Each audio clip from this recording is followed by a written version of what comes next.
I think you need slide 8. Woo. Slide 8. Slide 8. What's Thanks. slide 8? Let's see. What's slide 8? Look at that magnificence. Yep, it's amazing.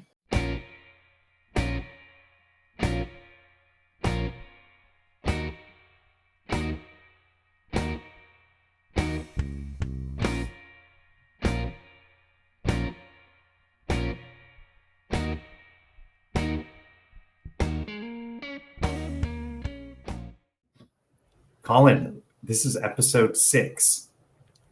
Is it? Oh my God. It is. And it's the last episode of our first season. It's not the last episode of Forever, but it's the last episode of season 1. I just decided that moments ago. No, I didn't. We talked about this. But what if I just dropped that on you? I mean, that would have been a surprise, to be sure. Mostly unwelcome. So we are going to be taking a short break during the summertime. We need to unwind a little bit. Colin's going places. I'm going places. I don't know if you're going anywhere, actually, Colin. I am. I'm okay, great. For a 2-week trip to Japan, like everybody Beautiful. else. Yeah, as was the style at the time. Right. So yeah, we'll be taking a short break. So, look out for us after summertime. We'll be dropping episodes. I think maybe sticking with the six episode per season. We'll see how it goes. Did you wanna talk about June? June. I did want to talk about June. June is very important because we will be hitting the streets. We will be in the community. We will be at the Hayward night market. Yeah, it's going to be wild.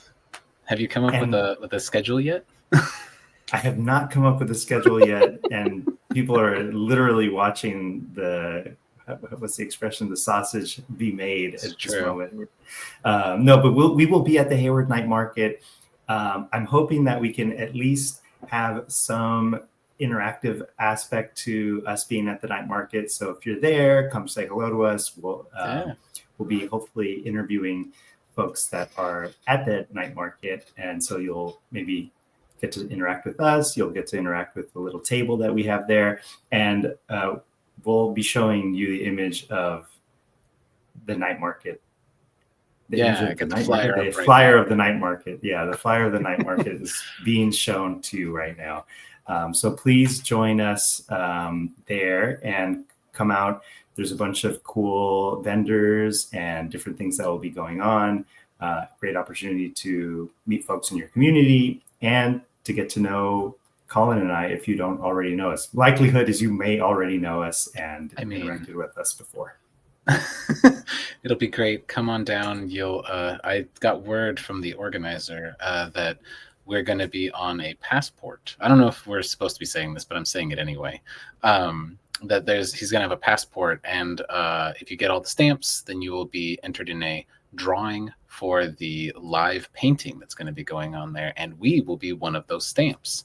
So come on down to the booth. I'm hopeful it'll be fancy. We'll see what happens. I mean, ambitions are always so far exceeded by what we're actually able to do, but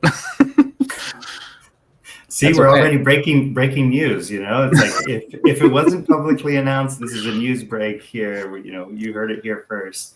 And that's when they kicked us out. Yeah, we're no longer invited to the Hayward. Canceled. Yeah. Well, Colin, okay. I think you have some headlines prepared for us. So why don't we jump into this month's round of headlines? Sure, we got April, May headlines because it's been a minute, friends. So let's jump right in. The first headline is Hayward's looking at a rental registry, people. During a recent Housing Policy and Resource Committee meeting, the city revealed that it will consider a rental registry. For those who don't know, a rental registry is a database of information on all the rental units in the city. The registry would be supported by 3 additional city staff, which would be paid for by a small fee charged on every covered unit, less than $6 a month for each unit. Mayor Mark Salinas was wholly against the idea, mischaracterizing the registry as a drain on funds despite staff confirming multiple times that it is self-funding. Quote, "If it were up to me, I'd stop it here," end quote, Mayor Salinas said. The full city council will discuss the registry during a late June meeting, but before the night market. The next up is HUSD board falls apart after discussing chronic absenteeism and forming a committee to address it that won't meet until the fall. The HUSD Board of Trustees devolved into personal accusations on the dais. Instead of addressing the financial crisis that still hangs over the district, trustees Prada and Okenda traded barbs, while trustee Bruckner Carrillo took aim at the agenda structure. HUSD board meetings regularly run over 6 hours, with public comment pushed to one of the final items. President of the Hayward Education Association, Mercedes Farage, chided the board during her final public comment. Quote, "Please reevaluate your agendas and the way you speak to each other," she said. "It's disappointing," end quote. Next, Hayward has a change of heart. The HEART program, which uses firefighter paramedics to respond to non-active medical crises, will face big changes at the request of the fire department. Rather than rolling the paramedic duties into the firefighter's regular job, the city has been pulling firefighters off duty and filling the gaps with overtime spending, costing the city $1.2 million per year in the process. The interim fire chief, recommended pausing the program to save money, even though approximately 470 people were helped by the now paused program between September of 2023 and September of 2024. Some on council worried about the effects this would have on the health of unhoused residents, but they ultimately supported pausing the program to save money without considering alternatives. Next, we have SROs versus CSOs. Councilmember Ray Bonilla has pushed for a return of the school resource officers, or SROs, to address the high number of calls to the Hayward Police Department made by Hayward school sites. During a Public Safety Committee meeting, HPD reported that 256 calls were made in a 2-month period. However, there was no information on why the calls were made. The SRO program was canceled by HUSD in 2021, though they maintained campus safety officers, CSOs, despite budget cuts. Quote, "Not only do I perceive the incidences going up," Councilmember Bonilla said, "but I perceive them as being more violent. How do we force the discussion?" End quote. The reintroduction of armed police to school campuses was supported by Mayor Salinas and Councilmembers Bonilla and Roche, though the ultimate decision lies with the HUSD Board of Trustees. Quote, "We can certainly compel them to come to the table," Councilmember Bonilla said. And lastly, city staff rises up. The new city manager, Dr. Ana Alvarez, is facing pushback from city staff on some of her management decisions. On April 15th, staff spoke against ending the remote work policy that had been in place since the pandemic. Quote, "I took a pay cut to work for the city of Hayward because I knew I could make it work for my family," Sachiko Riddle from the planning division said. On May 8th, staff again entered City Hall to protest management decisions, the return to office policy, and the treatment of the former HR director. Quote, "She walked out of City Hall in tears," Emily Huang said. Members of SEIU 1021 also spoke publicly about City Clerk Miriam Lenz receiving a raise while under internal investigation. Allegations include a toxic work environment, high turnover, and lack of accountability by multiple current city staff. 2 former workers in the city clerk's office also gave comments in support of the clerk.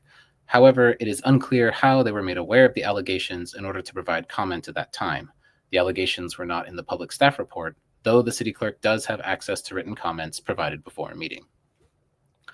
As always, if you'd like to learn more about these headlines, please subscribe to the Hayward Herald at haywardherald.substack.com. The Hayward Herald is your only source of independent Hayward news delivered to your inbox at least twice a week. Please subscribe and share our stories with your friends and family. And every time the ticker gets me, I love it. Thanks, Colin. That was a jam-packed month. Well, I guess a couple of months of headlines.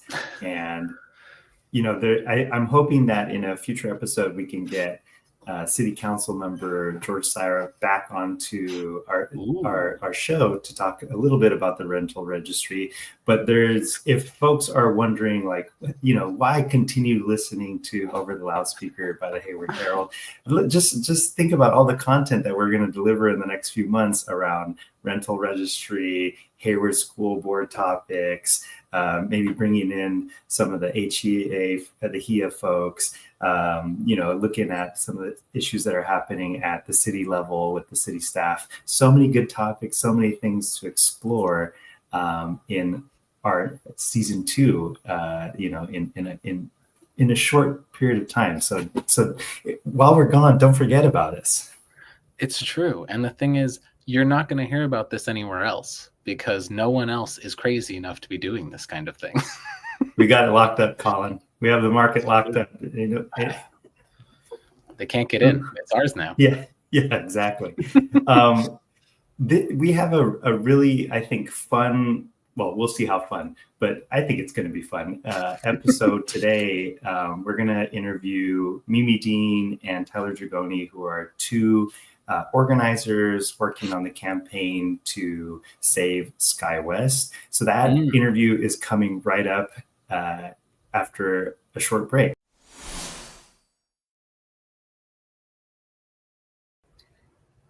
So we now have Mimi and Tyler joining us from the Save Skywest campaign. Thanks so much, Mimi and Tyler, for taking time to join us. I'm going to start off by introducing Mimi Dean. In fact, Mimi and I go way, way back. I'm sorry, Mimi, to do this to you, but we met actually at Bohannon Middle School when I was a student there, and that's how long I know Mimi, and Mimi has been a long time community activist, organizer. If it's okay, I'm just going to go through a couple of the things you've been involved with, Mimi. When we met, in fact, it was around, or when we reconnected, I should say, was around the time of the 2016 Bernie campaign. You were one of the organizers here in the unincorporated area trying to rally folks behind the Bernie campaign. You've served in different capacities from the Eden Municipal Advisory Council. You've been on the Hayward Recreation and Park District Citizen Advisory Committee, the Alameda County Library. You've worked different local nonprofits, and now you are, in fact, a board, or I should say, is it a board director of the Oraloma? Yes. Yeah. Yes, I am. How does it sound to hear that title? Pretty fabulous. You know what? I love being with Oraloma, and it's like who I am, right? It's all about being green and protecting the planet. So it's totally my jam. Awesome. Thanks, Mimi. And we're also joined by Tyler Dragoni. And Tyler, I also have known Tyler for some time now. Tyler is also an activist organizer in the unincorporated community. You're a high school teacher, bike enthusiast, board member of the Eden Community Land Trust, and you also serve on the Eden Area MAC, the Municipal Advisory Council. Anything else you would add to the long list of titles, Tyler? Thanks, Nestor. No, that pretty much sums it up. Go bikes and go green infrastructure, recreation, and all of that, all the good stuff.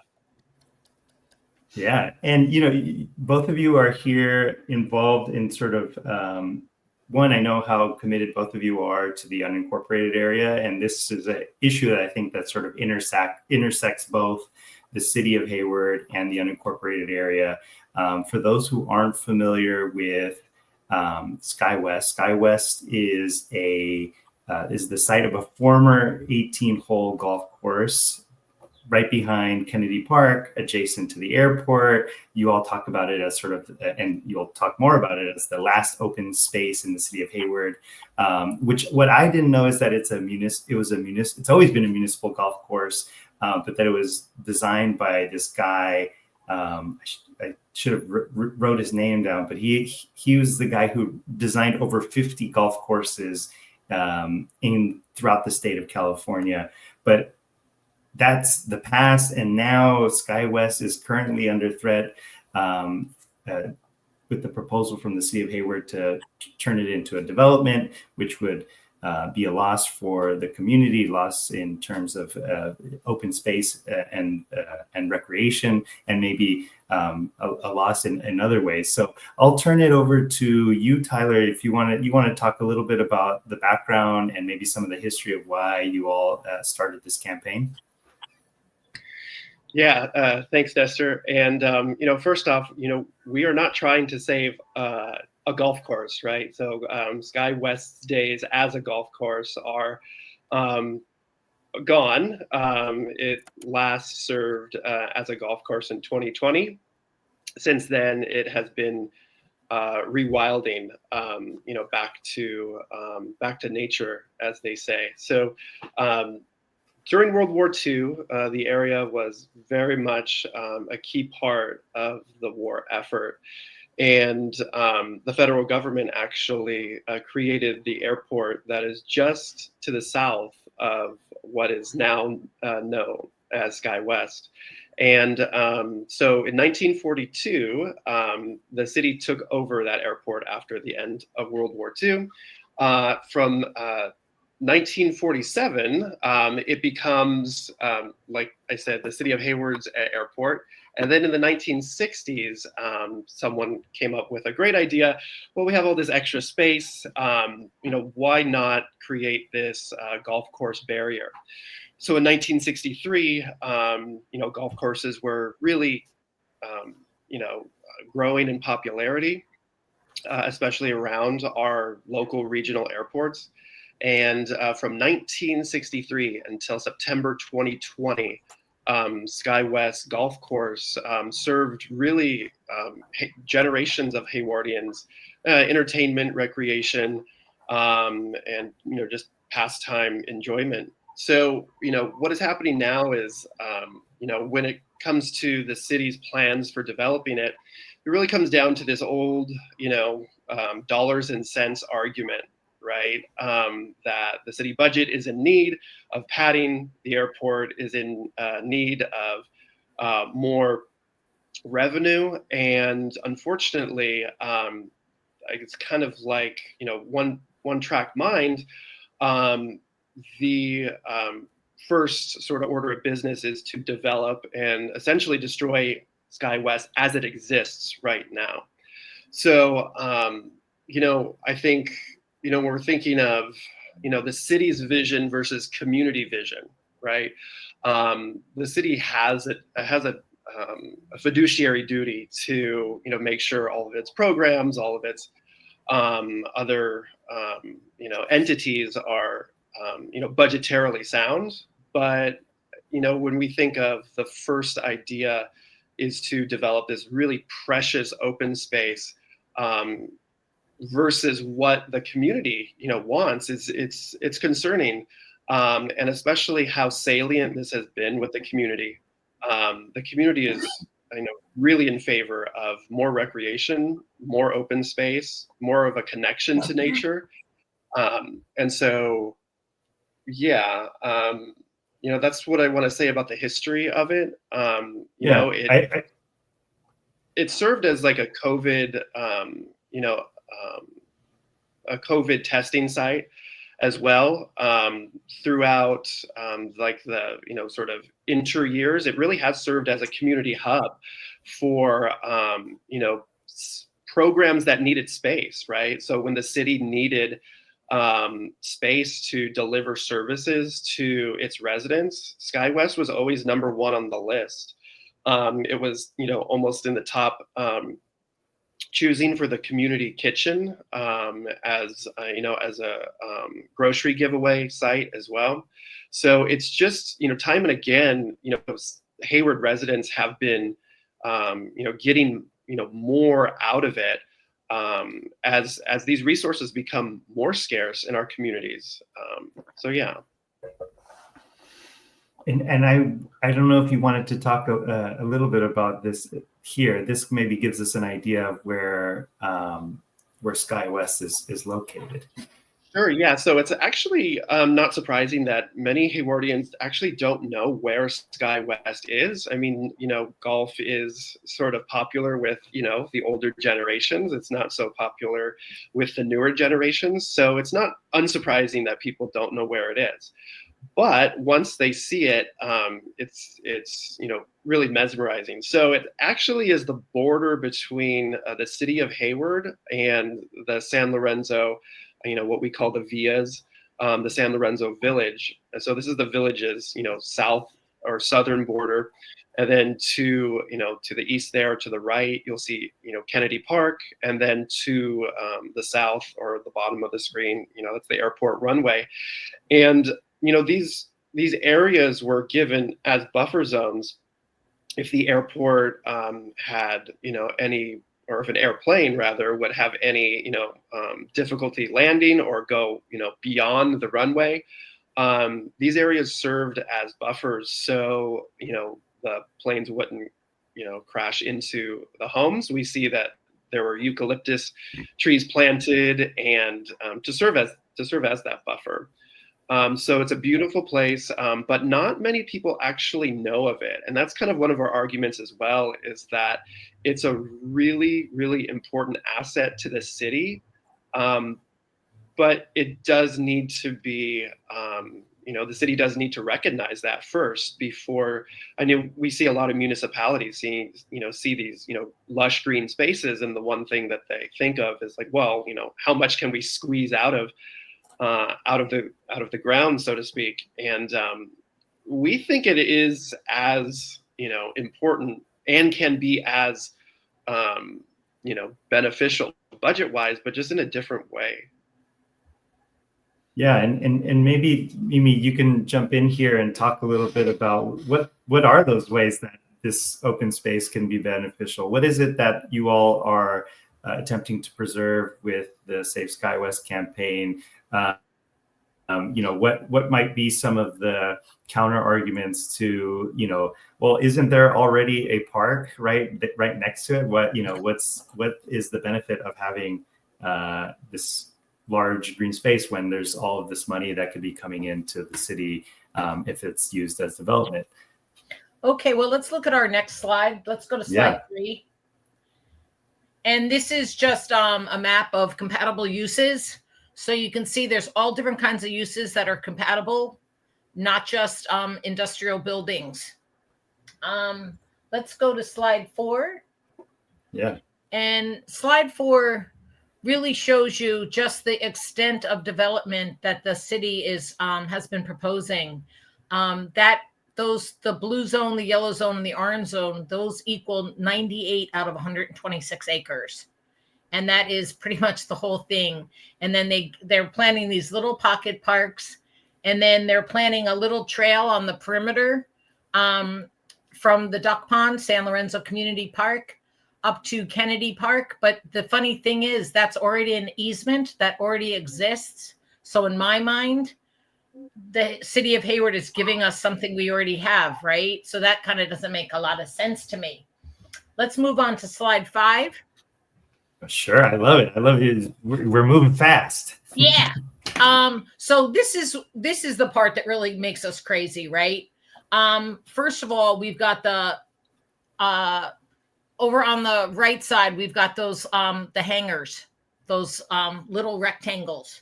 So those little rectangles right there are hangars that the city of Hayward wants to build for the people that park their airplanes at the airport, right? Well, there's a couple of issues that we have with that. Most of the people that fly in and out of the airport actually don't live in Hayward. And the people that own the planes don't live in Hayward. So a lot of us feel like that's allowing people that don't live here to make land use decisions for our community that's in direct opposition to our community benefit. And we're not for that, right? The other problem we have with that is where those hangars are, there is a magnificent pond full of Western pond turtles. And those pond turtles are the only native pond turtle in the state of California. And they are one step away from being put on the endangered species list. So we are very much in favor of protecting that precious resource, our turtles. And if you are lucky enough to go down to SkyWest and take a walk between 9 and 10 o'clock in the morning, you'll probably see some of those very fabulous turtles out there basking in the sun, having a great old time. All right.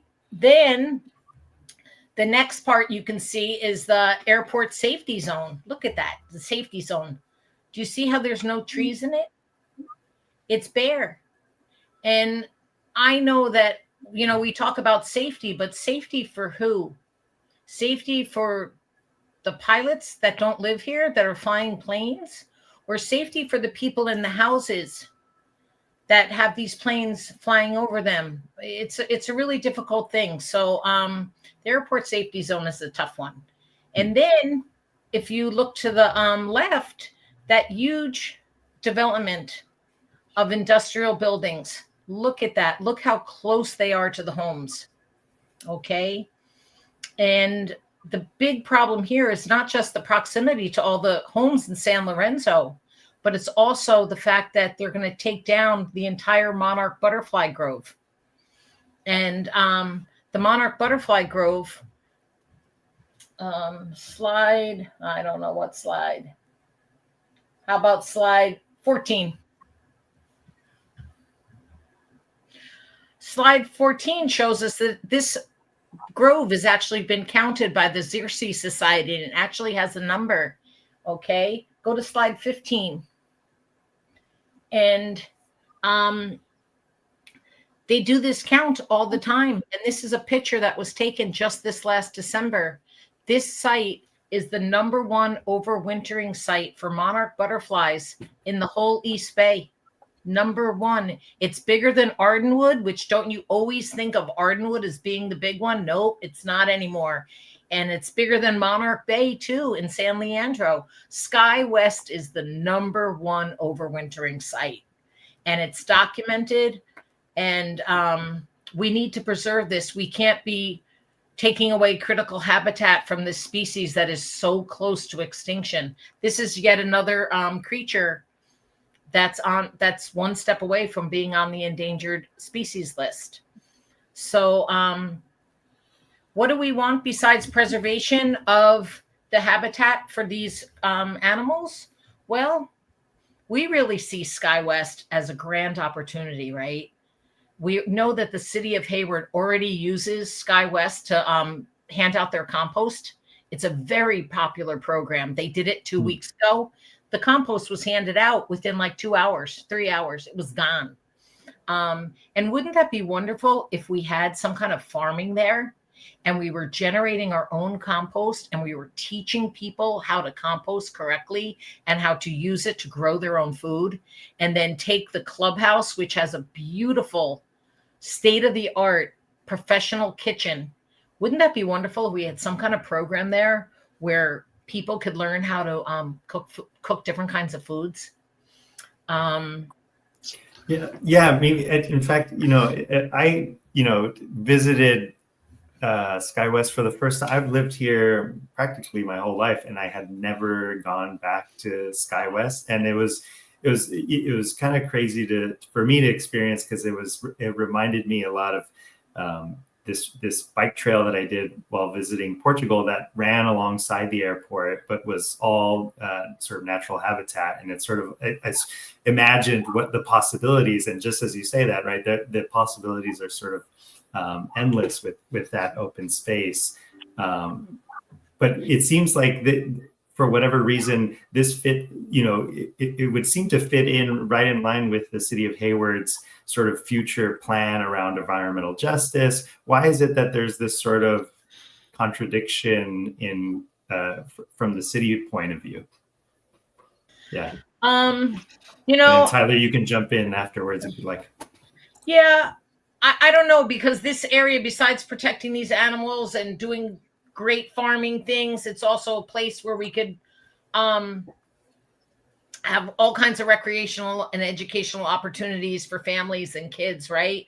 So why would the city of Hayward think that this was okay? Well, I think they need to fund things at their airport. And I think it's basically, I think money is the bottom line. And sadly, I think we've seen that Hayward doesn't always have the best vision. And I'm thinking about like the Loop, right? Who likes the Loop? I don't like the Loop. I know a lot of business people are really upset about the Loop. They've lost their businesses, right? And I just think that the city of Hayward doesn't always have the people with the best vision making these decisions. And they're just thinking about money and ease of doing things rather than doing the right thing. I don't know. Tyler, what do you want to say?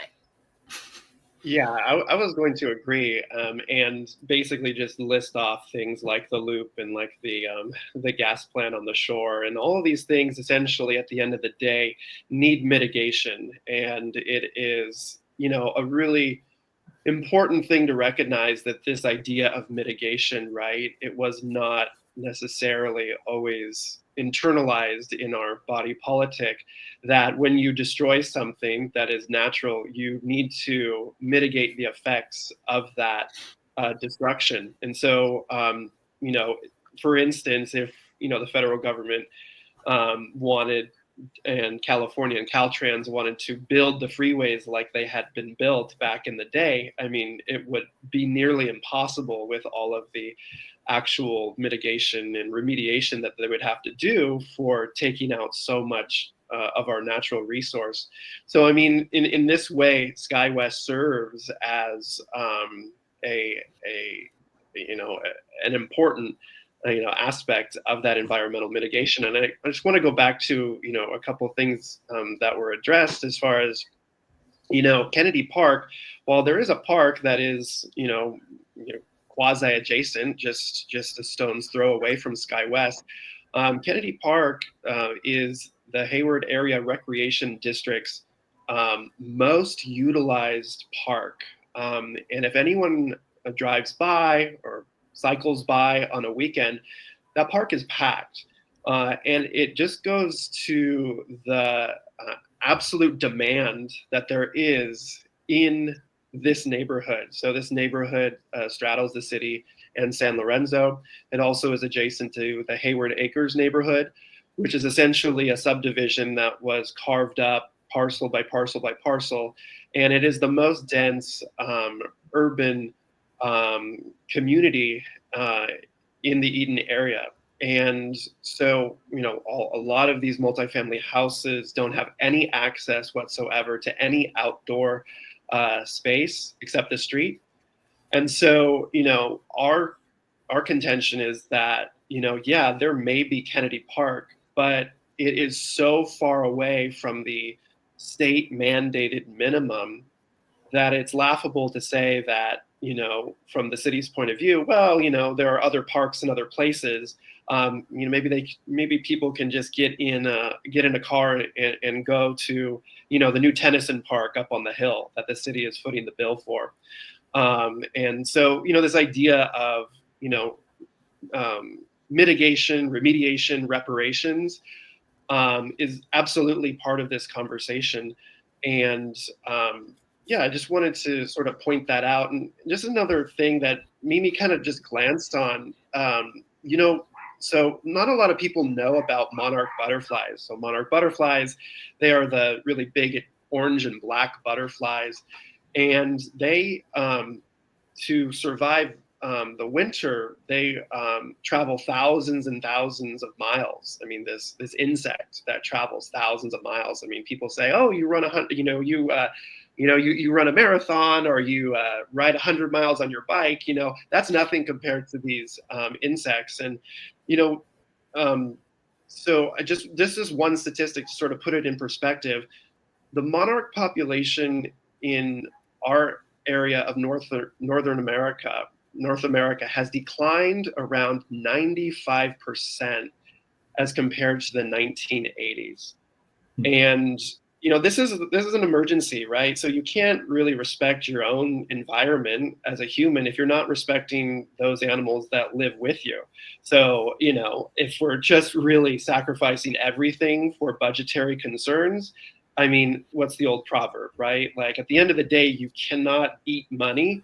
They're part of our ecosystem. And, you know, this harmonious sort of, you know, relationship that we should have is something that we believe that is our job. It is our duty to bring to the council members and remind them. And we're also learning that, you know, to teach them as well, how important it is that humans coexist. And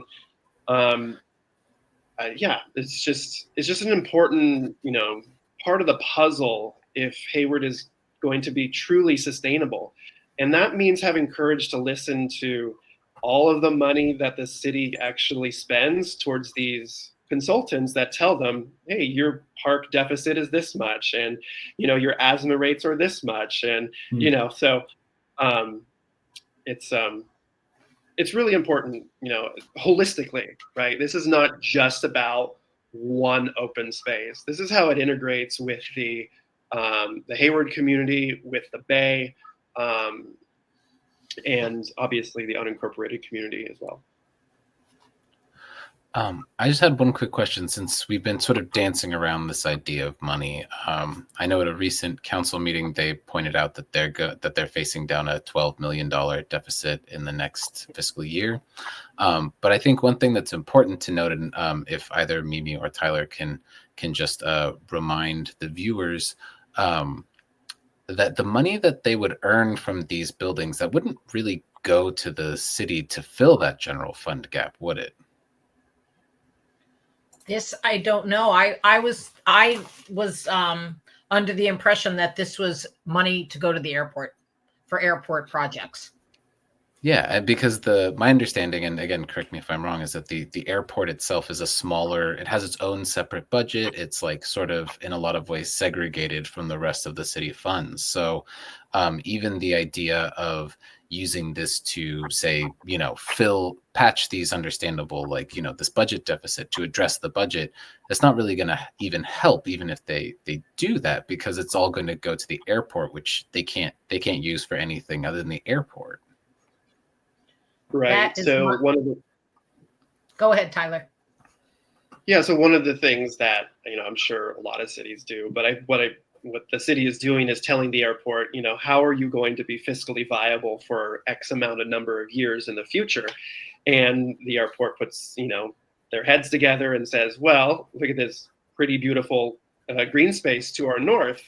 What could we do with that to bring in the cash to make our longevity, right? Our longevity projections even stronger. And I'm not sure if you were a part of the listening session or in the middle of COVID, the city sort of sprang this on the community, and it was done in a very, let's just say, didactic way of they were looking for, certain answers to certain questions. And at the end of the day, it does not go to the city's general fund. It is a way in which the airport is looking to be more solvent for years to come. Which Tyler, if you remember when they came before the Eden Mac a couple of years ago, and we learned that, even though one of the reasons that Hayward Rec left the golf course, well, there were two reasons. One is most of the golfers weren't from this area. Over 70% were from out of town. And Hayward Rec was losing $40 per golfer. Okay. And the city of Hayward decided to raise Hayward Rec's rent from $100,000 a year to $1 million a year. So, yeah. So asking the taxpayers to pay market rate rent, right? But what we discovered at that Eden Mac meeting was that the people that rent the airport hangars are paying 50% of market rate. So that really doesn't sit right with me, right? Like people that own airplanes are paying 50% of market rate. I don't know if it's changed. It could have changed, but that's just an example of, not always doing the right thing. And not looking to the right places for the funding, right? Like, why are we looking at open space? Why are we looking at this treasure in a community that, you guys know about the Quimby Act, I'm sure, right? The Quimby Act is an act that states that you should have 3 acres of open space per 1,000 people. Well, this part of Hayward has 1/3 of an acre. So like 11% of what it's supposed to have. Okay. And, Tyler and I go to a lot of meetings, and we went to a meeting that was on environmental justice and climate action. And, Hayward was using their EnviroScreen data collection, and that's slide 30. And it just shows that this part of Hayward, the red color shows that this part of Hayward is the most disadvantaged communities. Look at that, disadvantaged. And it's disadvantaged by poverty, by cases of asthma, by homelessness, by lack of access to open space. All these different things make up this data. So we just want to be sure that we're doing the right thing for the community here. And, some people don't understand why people in the unincorporated community are so concerned about this. But I don't have this slide in this presentation yet. But if you go to Hayward's Geographic Information System on their website, you can see that the airport's area of influence goes over all of San Lorenzo, Hayward Acres, Ashland, and Cherryland. So we do deserve to have a voice in this. The planes affect us all the time. And in fact, we were able to get that in the environmental justice plan for the county that the airport does affect us.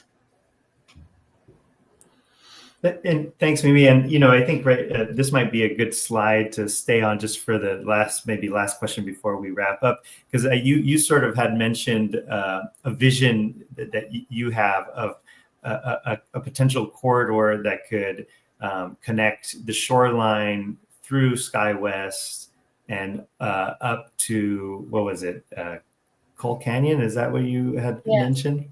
Those are slides 6 and 7. Let's go to slide 6 and 7.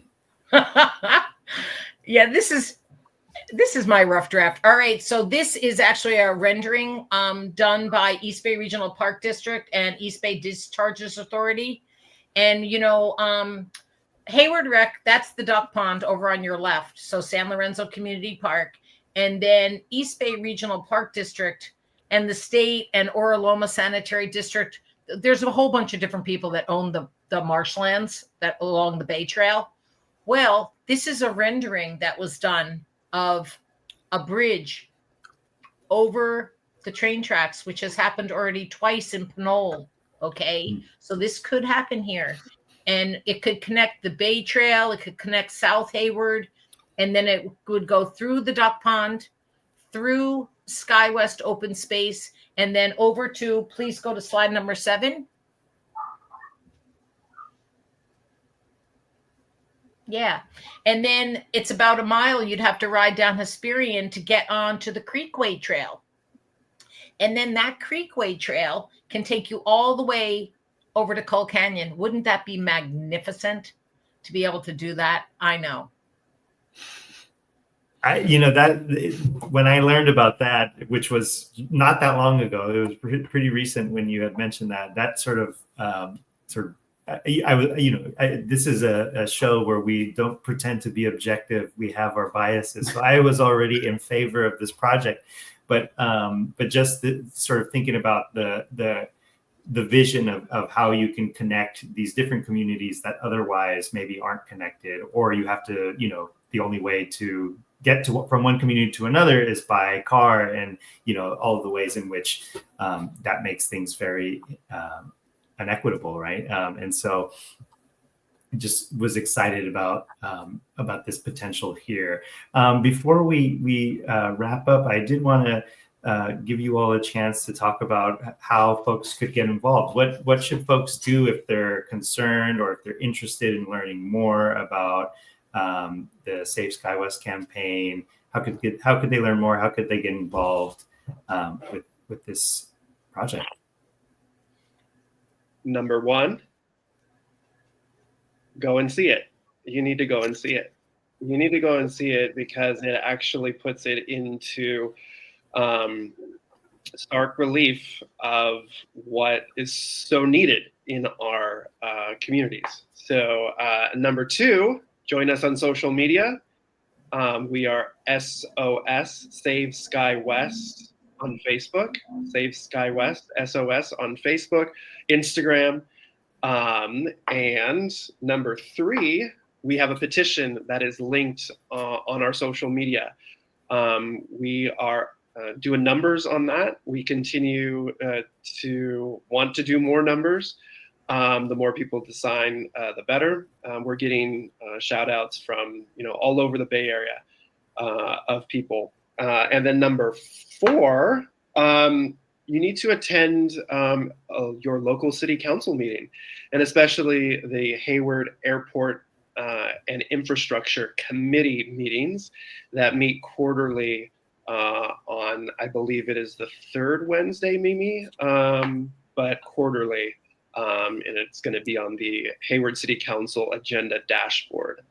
And tell the committee members why it's important to save SkyWest. Awesome. Mimi, any last words? Well, you can also email us at saveskywest@gmail.com.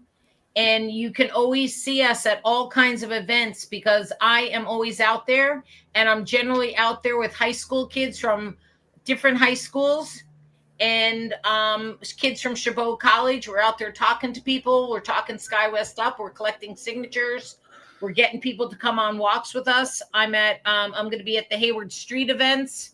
I've been at Earth Day events. Any event that I can be at, that's where I'm going to be. And you should reach out to us, because you know what? I would love to take people over to SkyWest so I can talk about, so you can be there and I can show you exactly where all this proposed development is going to happen. Well, it's not going to happen. I mean, yeah, because we need to save this treasure. This is really important for our communities. Well, thanks, Mimi. Thanks, Tyler. I'm really excited to go look at some turtles and some monarch butterflies. Hopefully I can catch them the next time I go. And this wraps up our last episode of season 1 of Over the Loudspeaker by the Hayward Herald.